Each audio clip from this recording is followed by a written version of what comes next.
concerning a poor man who was called Le Vieux PAR-CHEMINS by Honoré de Balzac. The old chronicler who furnished the hemp to weave the present story is said to have lived at the time when the affair occurred in the city of Rouen. In the environs of this fair town, where at the time dwelt Duke Richard, an old man used to beg whose name was Tribalot, but to whom was given the nickname of Le Vieux PAR-CHEMINS, or the Old Man of the Roads, not because he was yellow and dry as vellum, but because he was always in the highways and byways up hill and down. Dale slept with the sky for his counterpane, and went about in rags and tatters. Notwithstanding this, he was very popular in the duchy, where everyone had grown used to him, so much so that if the month went by without anyone seeing his cup held towards them, people would say, "Where is the old man?" And the usual answer was, "On the roads." This said man had had for a father a Tribalot, who was in his lifetime a skilled artisan, so economical and careful that he left considerable wealth to his son. But the young lad soon frittered it away, for he was the very opposite of the old fellow who, returning from the fields to his house, picked up now here now there many a little stick of wood left right, and left, saying conscientiously that one should never come home empty-handed. Thus he warmed himself in the winter at the expense of the careless, and he did well. Everyone recognized what a good example this was for the country, since a year before his death no one left a morsel of wood on the road. He had compelled the most dissipated to be thrifty and orderly, but his son made ducks and drakes of everything, and did not follow his wise example. The father had predicted the thing from the boy's earliest youth, when the good Tribalot set him to watch the birds who came to eat the peas, beans, and the grain, and to drive the thieves away. Above all, the jays who spoiled everything, he would study their habits, and took delight in watching with what grace they came, and flew off loaded, and returned watching with a quick eye the snares and nets, and he would laugh heartily at their cleverness in avoiding them. Tribalot Senior went into a passion when he found his grain considerably less in a measure, but although he pulled his son's ears whenever he caught him idling and trifling under a nut tree, the little rascal did not alter his conduct, but continued to study the habits of the blackbirds, sparrows, and other intelligent marauders. One day his father told him that he would be wise to model himself after them, for that if he continued this kind of life, he would be compelled in his old age like them to pilfer, and like them would be pursued by justice.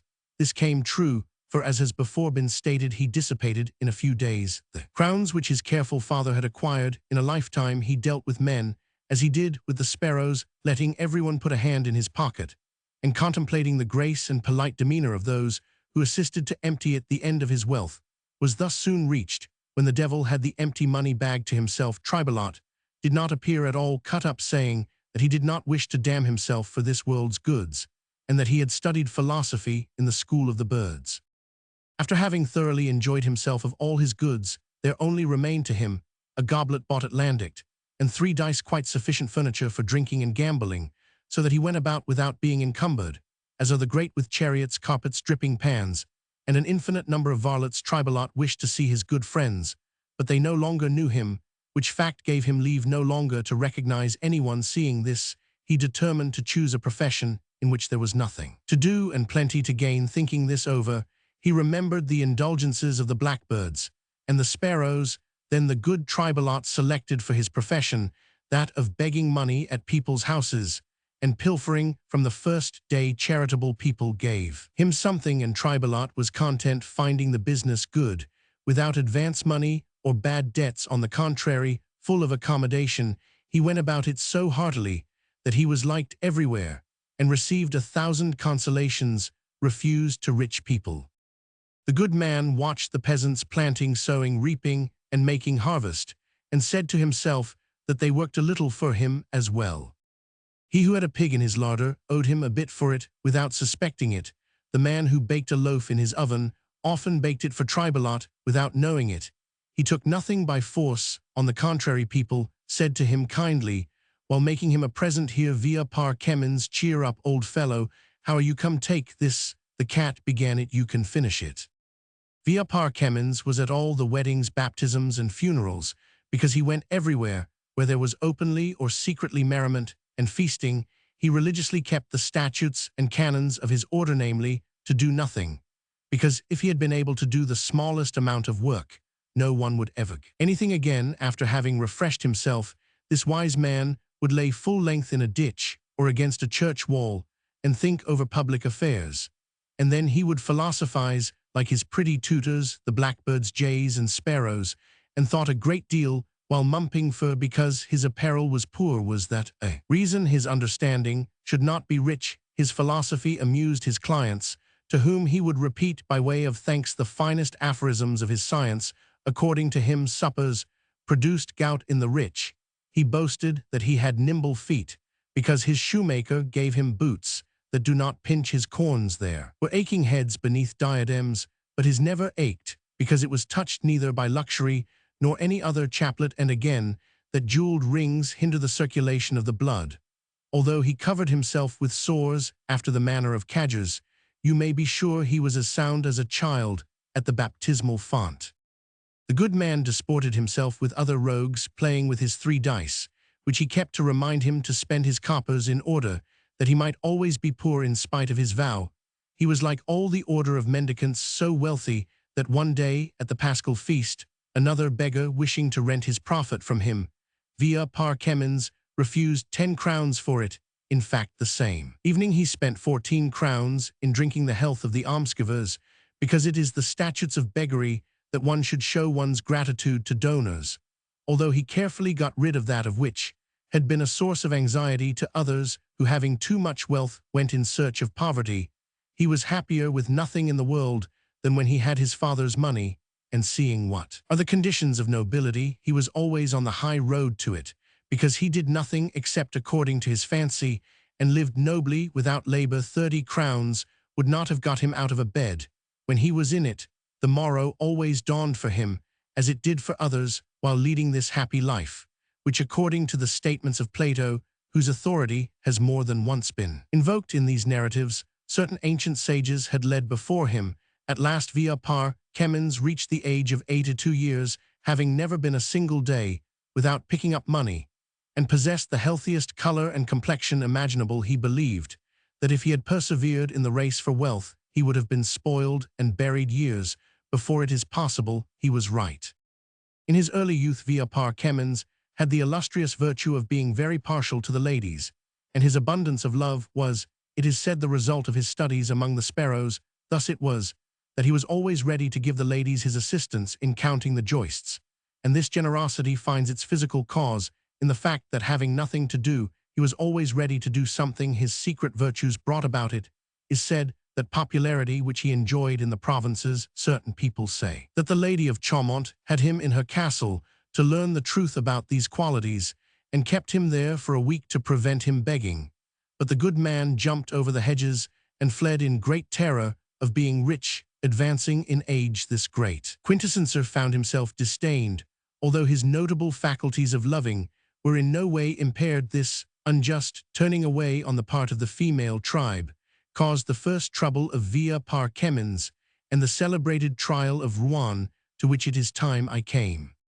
In this 82nd year of his age, he was compelled to remain continent for about 7 months, during which time he met no woman kindly disposed towards him, and he declared before the judge that had caused the greatest astonishment of his long and honorable life. In this most pitiable state he saw in the fields, during the merry month of May, a girl who by chance was a maiden, and minding cows. The heat was so excessive that this cowherdess had stretched herself beneath the shadow of a beech tree, her face to the ground, after the custom of people who labor in the fields, in order to get a little nap while her animals were grazing. She was awakened by the deed of the old man who had stolen from her that which a poor girl could only lose once. Finding herself ruined without receiving from the process either knowledge or pleasure, she cried out so loudly that the people working in the fields ran to her, and were called upon by her as witnesses at the time when that destruction was visible in her, which is appropriate only to a bridal night. She cried and groaned, saying that the old ape might just as well have played his tricks on her mother, who would have said nothing. He made answer to the peasants, who had already raised their hoes to kill him, that he had been compelled to enjoy himself. These people objected that a man can enjoy himself very well without enjoying a Medina case for the provost, which would bring him straight to the gallows, and he was taken with great clamor to the jail of Rouen. The girl, interrogated by the provost, declared that she was sleeping in order to do something, and that she thought she was dreaming of her lover, with whom she was then at loggerheads, because before marriage he wished to take certain liberties, and jokingly in this dream she let him reconnoiter to a certain extent in order to avoid any dispute afterwards, and that in spite of her prohibitions, he went further than she had given him leave to go, and finding more pain than pleasure in the affair, she had been awakened by PAR-CHEMINS, who had attacked her as a Greyfriar would a ham at the end of Lent. This trial caused so great a commotion in the town of Rouen that the provost was sent for by the duke, who had an intense desire to know if the thing were true. Upon the affirmation of the provost, he ordered PAR-CHEMINS to be brought to his palace, in order that he might hear what defense he had to make. The poor old fellow appeared before the prince, and informed him naively of the misfortune which his impulsive nature brought upon him, declaring that he was like a young fellow impelled by imperious desires, that up to the present year he had sweethearts of his own, but for the last 8 months he had been a total abstainer, that he was too poor to find favor with the girls of the town, that honest women, who once were charitable to him, had taken a dislike to his hair, which had feloniously turned white in spite of the green youth of his love, and that he felt compelled to avail himself of the chance, when he saw this maiden who stretched at full length under the beech tree, left visible the lining of her dress, and 2 hemispheres white as snow, which had deprived him of reason that the fault was the girl's, and not his, because young maidens should be forbidden to entice passers-by by showing them that which caused Venus to be named Callipyge. Finally, the prince ought to be aware what trouble a man had to control himself at the hour of noon, because that was the time of day at which King David was smitten with the wife of the seer Uriah, that where a Hebrew king, beloved of God, had succumbed, a poor man, deprived of all joy and reduced to begging for his bread, could not expect to escape, that for that matter of that, he was quite willing to sing psalms for the remainder of his days, and play upon a lute by way of penance, in imitation of the said king who had had the misfortune to slay a husband, while he had only done a trifling injury to a peasant girl. The duke listened to the arguments of PAR-CHEMINS, and said that he was a man of good parts. Then he made his memorable decree that if, as this beggar declared, he had need of such gratification at his age, he gave permission to prove it at the foot of the ladder, which he would have to mount to be hanged according to the sentence already passed on him by the provost, that if then the rope being round his neck, between the priest and the hangman, a like desire seized him, he should have a free pardon. This decree becoming known, there was a tremendous crowd to see the old fellow led to the gallows. There was a line drawn up, as if for a ducal entry, and in it many more bonnets than hats. PAR-CHEMINS was saved by a lady curious to see how this precious violator would finish his career.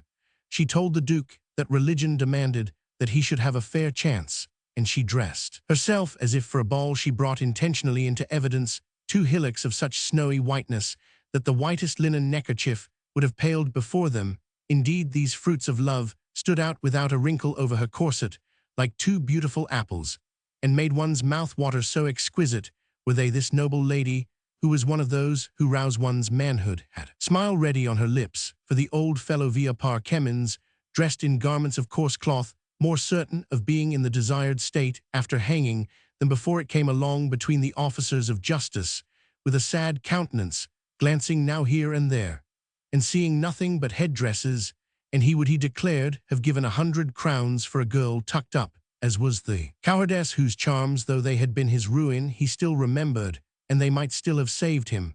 But as he was old, the remembrance was not sufficiently recent.